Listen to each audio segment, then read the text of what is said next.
Jesus says, "Come, meditate and drink with me of the deep things of God." April 20th, 2016. Words from Jesus to Sister Clare, spoken by Jackie.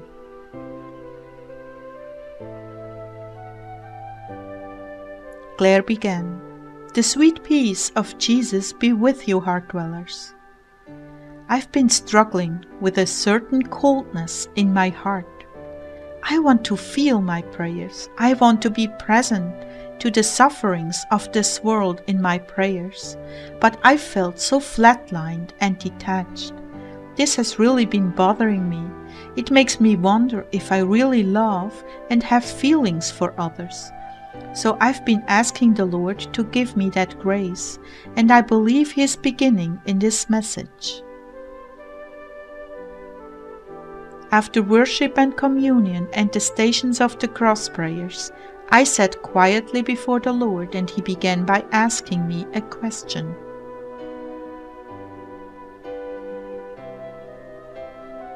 "Do you know why I wanted you to pray the Stations of the Cross with me?" "No, Lord, I don't." "I want you to enter into my passion more fully. There are parts of your heart that have iced over, Clare. They are too sensitive and you've chilled them to stop the hurting. But I need to reawaken those parts of your heart. They need to be fully alive, my bride, in order for you and I to be in perfect union." Oh Jesus, the very thought makes me sick at heart. "I know, that's why you've closed them off. But when you did that, you also closed off other parts of your heart. I need fully functioning and alive. So just be patient with me as I reawaken them. You will not regret it."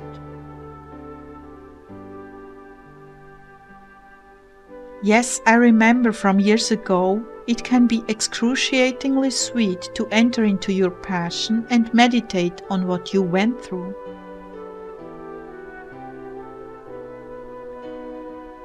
Well, I want you there with me. Do you hear me, my brides?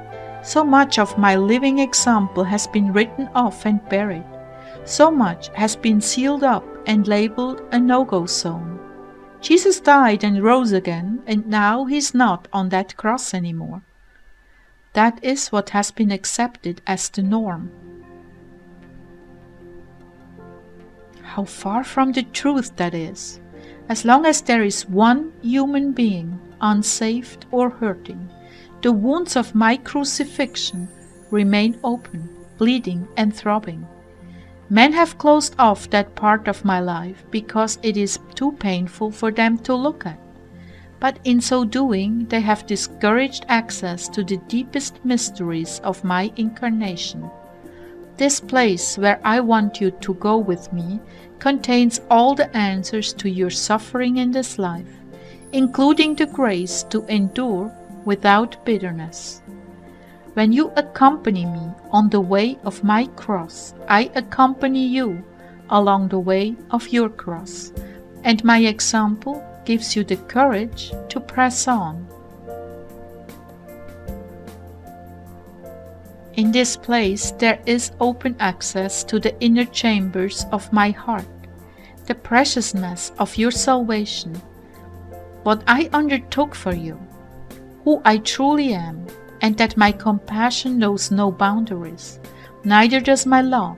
In this place you will come to know that truth, not with your intellect, but with the full force of your human emotions, which I created you to have and enjoy, and bring you into a depth beyond logic, beyond reason, and beyond the intellect.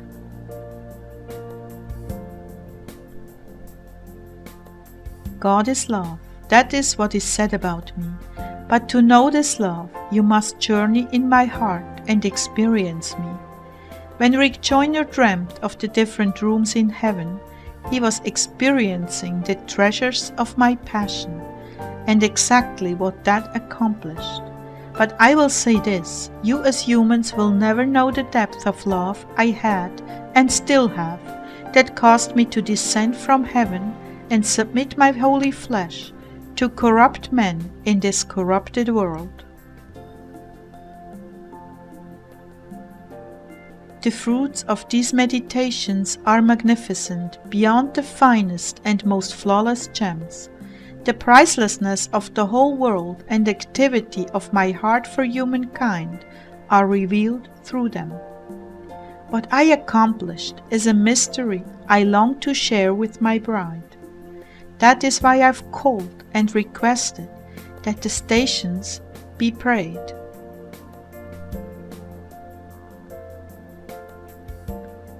When you enter into the mysteries of my cross, you are reliving the sentiments of my mother's heart the day I was crucified.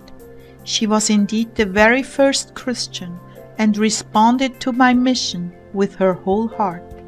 She invested her entire self in me, Clare, and with me she longed for the redemption, even to the piercing of her heart, that the thoughts of many may be revealed. As an aside, I just want to say the origins of the Stations of the Cross is a devotion patterned after what Mary did the day the Lord was crucified. She followed along the exact route that he took and removed the blood from the ground and remembered each step of the way. And she continued to do that every day, to walk those stations of the cross every day in devotion to her Son, remembering what he did for all mankind.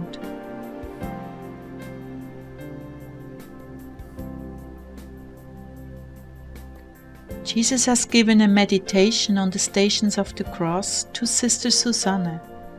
We put the link to the video at the end of this video and the link to the text below this video on YouTube.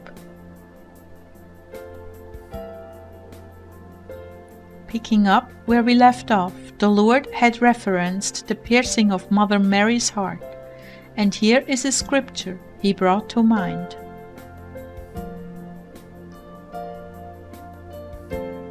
And Simeon blessed them and said to Mary his mother, Behold, this child is appointed for the fall and rise of many in Israel, and for a sign to be opposed. And a sword will pierce even your own soul, to the end that thoughts from many hearts may be revealed.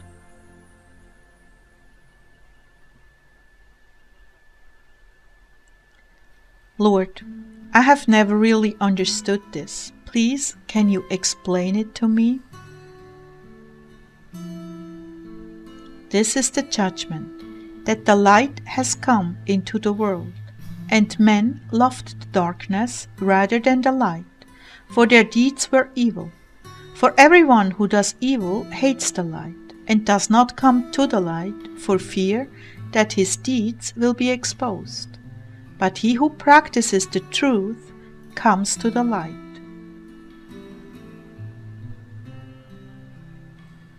This was manifested in the Praetorium.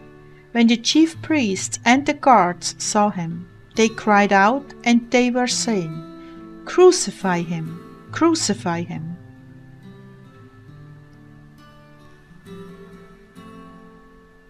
At that moment the contents of men's hearts were revealed for all to see, and my mother's heart was pierced by their rejection of me.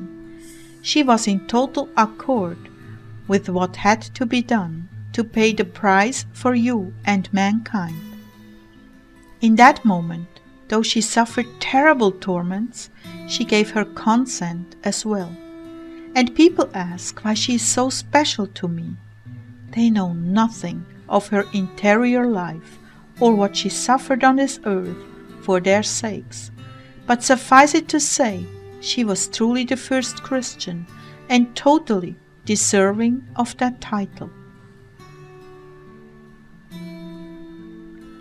Of those who knew me, There were no gray zones at Calvary. Either I was loved or hated, nothing in between. The rage and hatred of the crowd is not even understood today. I was hated with a passion, and the demon-infested crowd would have torn me limb from limb had it not been for the Roman soldiers who had already executed the wrath of Satan when they lashed the flesh from my body. I should have died at that pillar, but my Father needed me to finish the very dregs of the cup, so I lived. Oh Jesus, I can barely stand to hear this. Lord, it is just too much. My darling bride, I'm calling you to enter into my passion with me for very specific purposes. All of you, my brides, have cordoned off your heart from my torments. And how do you expect to know my love for humankind if you do not accompany me in my sacrifice? These are deep things, not all will follow. But you, who are my beloved ones, cleaving to me with all your hearts, you must open those chambers and drink from that cup with me. Of all the delights and consolations I could give you, nothing approaches what you will experience in my heart of hearts. That said, for those who cannot accompany me, I love you all the same, and there is no condemnation for those who do not have the stomach to follow me.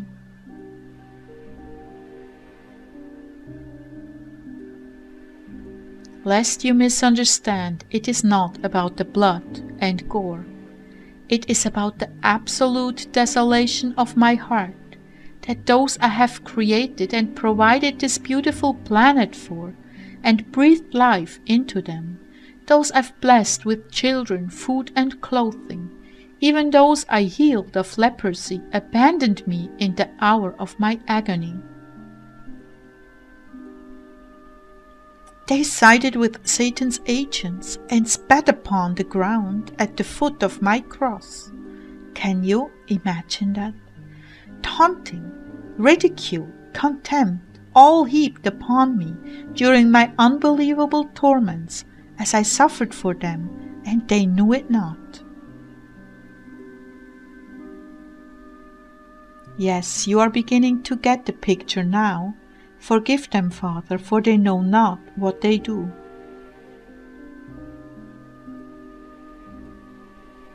I am reaching out to your hearts, my brides. Some of you, in the length of your days, have grown isolated in the deepest places of your being. I am calling them forth from the tomb of sorrows. There is healing to be had there. There is forgiveness to be had there. But most of all is the richest treasure of my incarnation, the sum of which every finely faceted gem on earth could not approximate in worth. It is the pristine and pure gold of my love that awaits you there. Do not be afraid to enter in. I have prepared a place for you there as well. Come, lift the cup to your lips and share this espousal cup with me. You are my bride, and there is nothing deeper, nothing more precious than the contents of this cup. Come and drink with me.